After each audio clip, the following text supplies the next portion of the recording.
जय हिंद एवरीवन। आप सभी का स्वागत है आपके अपने YouTube channel study channel MP में। क्लास 10th का विषय कौन सा है? तो विज्ञान का और हाफ ईयरली एग्जामिनेशन यानी अर्धवार्षिक परीक्षा का पार्ट 2 पृष्ठ क्रमांक 1 से पृष्ठ क्रमांक 12 तक हम पार्ट 1 में वीडियो प्रोवाइड करा दिए हैं। आप हमारे यूट्यूब चैनल पे जाके देख सकते हैं। पार्ट 2 में पृष्ठ क्रमांक 13 से जो बचा हुआ क्वेश्चन है तो वो इस वीडियो में मैं आपको प्रोवाइड कराने वाला हूँ, जो कि आपके अर्धवार्षिक पेपर में ए टू जेड ऐसे ही पेपर देखने को मिलेगा। तो मेरे प्यारे छात्रों, बिना समय गंवाए वीडियो के लास्ट तक आपको बने रहना है। और ये पेपर जो है, आप पेपर और आंसर अपने नोट कॉपी में नोट कर लीजिए, क्योंकि आपके अर्धवार्षिक पेपर में ऐसे ही पेपर देखने को मिलेगा। तो चलिए हम वीडियो को स्टार्ट करते हैं। प्रश्न क्रमांक 12 तक हमने पहले पार्ट 1 में वीडियो प्रोवाइड करा दिया है। तो प्रश्न क्रमांक 13 में हमारा क्या कहता है कि घरेलू विद्युत परिपथ में पार्श्व उपकरणों का संयोजन क्यों किया जाता है, आपको इसमें यह बताना है। इसका अथवा है फ्यूज वायर किस प्रकार विद्युत उपकरणों को नष्ट से होने से बचाता है। तो मेरे प्यारे छात्रों, इनका आंसर जो है तो मैं आपको वीडियो के आगे प्रोवाइड कराता हूं। घबराने की कोई जरूरत नहीं है, फटाफट इन प्रश्नों का आंसर इन प्रश्नों का स्क्रीनशॉट आप लेते जाइएगा। प्रश्न क्रमांक 14 देख लीजिए। चुंबकीय क्षेत्र के पास लाने पर दिक्सूचक की हुई विक्षेपित क्यों की हो जाती है? सूचक की हुई विक्षेपित क्यों हो जाती है, आपको इसमें यह बताना है। इसका अथवा है कि दो चुंबकीय क्षेत्र रेखाएं एक दूसरे को प्रतिच्छेद क्यों नहीं करती हैं, यानी दो चुंबकीय क्षेत्र रेखाएं एक दूसरे को प्रतिच्छेद क्यों नहीं करती हैं, आपको इसमें यह कारण बताना है। इसके बाद प्रश्न क्रमांक 15 देख लीजिए। दिष्ट धारा के 3 स्रोतों के नाम लिखिए। इसका अथवा हमारा क्या कहता है कि ऐसी कुछ युक्तियों के नाम लिखिए जिनमें विद्युत मोटर उपयोग किए जाते हैं, कि जिनमें विद्युत मोटर उपयोग किए जाते हैं ऐसे आपको उपकरणों का नाम बताना है। प्रश्न क्रमांक 16 क्या कहता है कि ओजोन परत क्या है, यह किस प्रकार अपक्षयित हो रहा है। ओजोन परत के बारे में आपको बताना है और किस प्रकार यह अपक्षयित होता है। उसका अथवा है अम्ल वर्षा किसे कहते हैं। अम्ल वर्षा किसे कहते हैं, जो कि आपके वार्षिक पेपर की दृष्टि से बहुत ही महत्वपूर्ण है। प्रश्न क्रमांक 17 देख लीजिए। ऑक्सीजन के योग तथा ह्रास के आधार पर निम्नलिखित पदों की व्याख्या कीजिए तथा प्रत्येक उदाहरण दीजिए। आपको उपचयन और अपचयन में आपको क्या करना है, ऑक्सीजन के योग तथा ह्रास के आधार पर निम्नलिखित पदों की आपको क्या करना है, व्याख्या करना है। इसके अथवा देख लीजिए। निम्नलिखित पदों का वर्णन कीजिए तथा प्रत्येक का एक एक उदाहरण दीजिए। संरक्षण और विकृत गंधिता, आपको इसमें एक एक उदाहरण भी देना है। प्रश्न क्रमांक 18 देख लीजिए। तंत्रिका कोशिका का नामांकित चित्र। तंत्रिका कोशिका का आपको क्या करना है, नामांकित चित्र बनाना है, जो कि आपके वार्षिक पेपर की दृष्टि से बहुत ही महत्वपूर्ण है, यानी बहुत ही इंपॉर्टेंट है। ये आपका बहुत ही इंपॉर्टेंट है, यानी IMP। अगला है कि मनुष्य के मस्तिष्क का नामांकित चित्र बनाइए। इसके अथवा में क्या, मनुष्य के मस्तिष्क का आपका नामांकित चित्र बनाना है। प्रश्न क्रमांक 19 देख लीजिए। मानव नेत्र का नामांकित चित्र बनाइए। ये भी आपके वार्षिक पेपर की दृष्टि से बहुत महत्वपूर्ण होता है। क्या होता है जब श्वेत प्रकाश की किरण प्रिज्म से गुजरती है, चित्र द्वारा समझाइए, आपको इसमें यह बताना है। अगला है प्रश्न क्रमांक 20 देख लीजिए। निम्न पदार्थों की लिटमस पत्र पर क्या क्रिया होती है? HCl गैस, आर्द्र NH2 गैस, लेनर जूस, दही, साबुन का विलयन, आपको इनमें ये बताना है। इसका अथवा है कि प्रबल अम्ल एवं दुर्बल अम्ल से आप क्या समझते हैं? निम्न में से प्रबल अम्ल एवं दुर्बल अम्ल आपको छांटना है।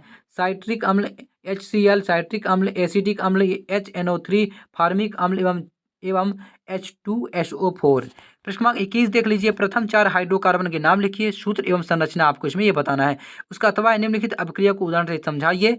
हाइड्रोजनीकरण अभिक्रिया, ऑक्सीकरण अभिक्रिया, प्रतिस्थापन अभिक्रिया, साबुनीकरण अभिक्रिया। तो ये आपके वार्षिक पेपर की दृष्टि से बहुत ही महत्वपूर्ण है मेरे प्यारे छात्रों। प्रश्न क्रमांक 22 देख लीजिए। जाइलम एवं फ्लोएम में 4 अंतर आपको लिखना है। रक्त एवं लसिका में 4 अंतर लिख, जो कि आपके वार्षिक पेपर की दृष्टि से ये दोनों ही क्वेश्चन बहुत ही महत्वपूर्ण है।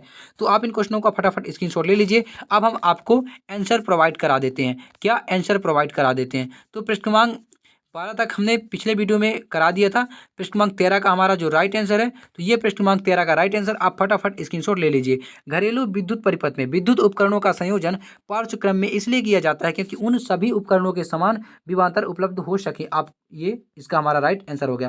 प्रश्न क्रमांक 13 का जो अथवे का आंसर है, यानी जब भी विद्युत परिपथ में किसी निर्दिष्ट मान से अधिक मान विद्युत धारा प्रभावित होती है तो फ्यूज वायर में ऊष्मा उत्पन्न होने के कारण उसका ताप क्या होता है, बढ़ जाता है। तो आप फटाफट इन आंसरों का स्क्रीनशॉट ले लीजिए।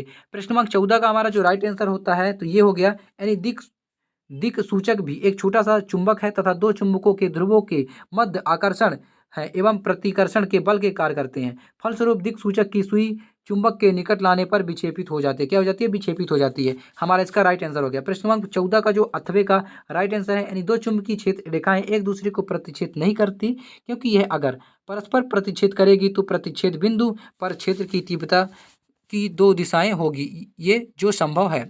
इसके बाद प्रश्न क्रमांक 15 का जो हमारा राइट आंसर है, दिष्ट धारा के स्रोत, तो दिष्ट धारा जनित्र, रासायनिक, विद्युत सेल और विद्युत सेल। इसके बाद प्रश्न क्रमांक 15 का जो राइट आंसर हमारा है, विद्युत मोटर में को प्रयुक्त करने वाली युक्तियां, विद्युत पंखे, विद्युत मिक्सर, रेफ्रिजरेटर, विद्युत वॉशिंग मशीन, कंप्यूटर आदि। प्रश्न क्रमांक 16 का हमारा जो राइट आंसर है, ओजोन परत। हमारे वायुमंडल में समुद्र सतह से 32 से 80 किलोमीटर तक ओजोन की एक मोटी परत पाई जाती है, जिसे ओजोन परत कहते हैं। ओजोन परत क्लोरोफ्लोरोकार्बन जैसे प्रदूषकों की उपस्थिति के कारण अपक्षयित हो रही है। इसके बाद प्रश्न क्रमांक हमारा 16 का जो अथवा है, अम्ल वर्षा।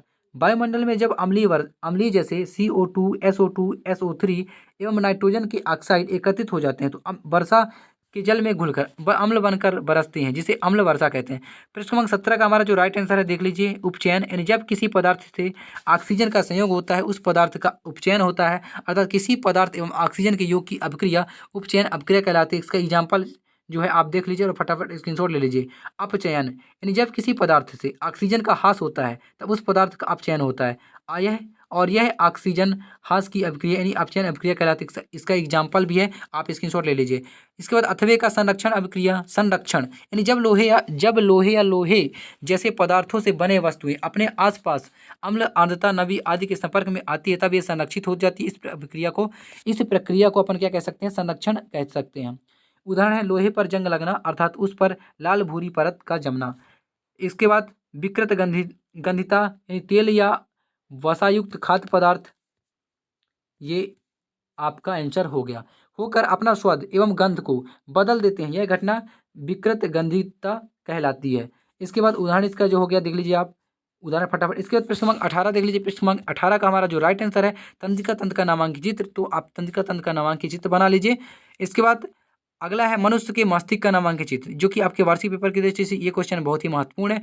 मानव नेत्र का नामांकित चित्र, प्रश्न क्रमांक 19 का हमारा राइट आंसर। प्रश्न क्रमांक 19 का आंसर जो अथवा का है, जब श्वेत प्रकाश की किरण प्रिज्म से गुजरती है तो वर्णक्रम प्राप्त होता है। चित्र के अनुसार जब सूर्य का प्रकाश एक प्रिज्म पर डालते हैं तथा प्रवर्त ये को पर्दे पर प्राप्त करते हैं, तो हम देखते हैं कि वर्ण क्रम में 7 रंग दिखाई देते हैं, जिनका अनुक्रम आधार से शीर्ष की ओर बैगनी, जामुनी, नीला, हरा, पीला, नारंगी तथा लाल होता है। ये इसका जो डायग्राम हो गया, फटाफट आप स्क्रीनशॉट ले लीजिए। इसके बाद प्रश्न क्रमांक 20 का हमारा जो राइट आंसर है, तो आप फटाफट देख लीजिए। प्रश्न क्रमांक 20 का अथवे का प्रबल अम्ल। विलयन में अधिक मात्रा में हाइड्रोजन प्लस आयन उपस्थित करने वाले अम्ल को प्रबल अम्ल कहलाते हैं। विलयन में कम मात्रा में हाइड्रोजन यानी आयन उत्पन्न करने वाले अम्ल को दुर्बल अम्ल कहते हैं। प्रबल अम्ल HCl, HNO3, H2SO4। इसके बाद दुर्बल अम्ल में साइट्रिक अम्ल, एसिडिक अम्ल, फार्मिक अम्ल। इसके बाद प्रश्न क्रमांक 21 का 4 हाइड्रोकार्बन के नाम, सूत्र एवं संरचना आपको लिखना है। तो ये मेथेन NaCH4 आपका संरचना हो गया। एथेन, प्रोपेन को सूत्र हमारा C2H8 हो गया। एवं आप मैं जूम कर देता हूँ, C3H8, ब्यूटेन का C4H10। तो आप इस दिया है अभिक्रिया, आप फटाफट स्क्रीनशॉट ले लीजिए। इसके बाद हाइड्रोजनीकरण अभिक्रिया।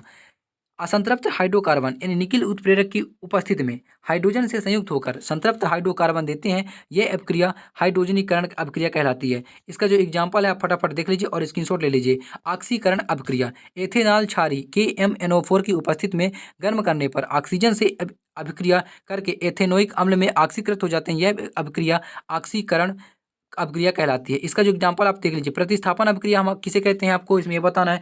प्रतिस्थापन अभिक्रिया, तो सूर्य के प्रकाश की उपस्थिति में हाइड्रोजन क्लोरीन से अभिक्रिया करके तथा हाइड्रोजन के परमाणु को विस्थापित करके स्वयं उसके स्थान को ग्रहण कर लेने, यह अभिक्रिया प्रतिस्थापन अभिक्रिया कहलाती है। इसका जो हमारा एग्जाम्पल है, ये हमारा इसका एग्जाम्पल हो गया। क्या हो गया मेरे प्यारे छात्रों, एग्जाम्पल हो गया।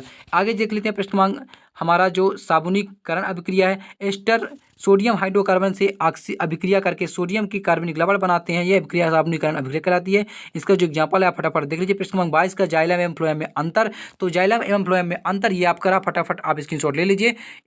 जाइलम यानी जाइलम मृत ऊतक होते हैं, फ्लोएम जीवित ऊतक होते हैं। जाइलम इनमें संवहन नलिकाएं होती हैं, फ्लोएम में इसमें चलनी नलिकाएं होती है, चलनी नलिकाएं होती है।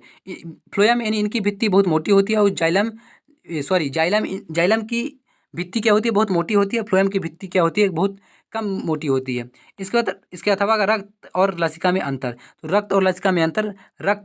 रक्त लाल रंग का संयोजी सरल ऊतक होता है। लसिकल रंगहीन संयोजी सरल ऊतक होता है। रक्त अधिक प्रोटीन पाए जाते हैं और लसिका में कम प्रोटीन पाए जाते हैं। रक्त लाल रक्त कणिकाएं होती हैं और इनमें लसिका में लाल रक्त कणिकाएं नहीं होती हैं। और रक्त यानी इनमें उत्सर्जीय पदार्थ कम मात्रा में पाए जाते हैं। लसिका में उत्सर्जीय पदार्थ अधिक मात्रा में पाए जाते हैं। तो मेरे प्यारे छात्रों, आशा करता हूँ आपको वीडियो समझ में आ गया होगा। तो अगर वीडियो समझ में आ गया होगा ना, तो चैनल को सब्सक्राइब कीजिए, वीडियो को लाइक कीजिए और अपने दोस्तों को ज़्यादा से ज़्यादा शेयर कीजिए। फिर मिलते हैं नेक्स्ट वीडियो में, तब तक के लिए जय हिंद, वंदे।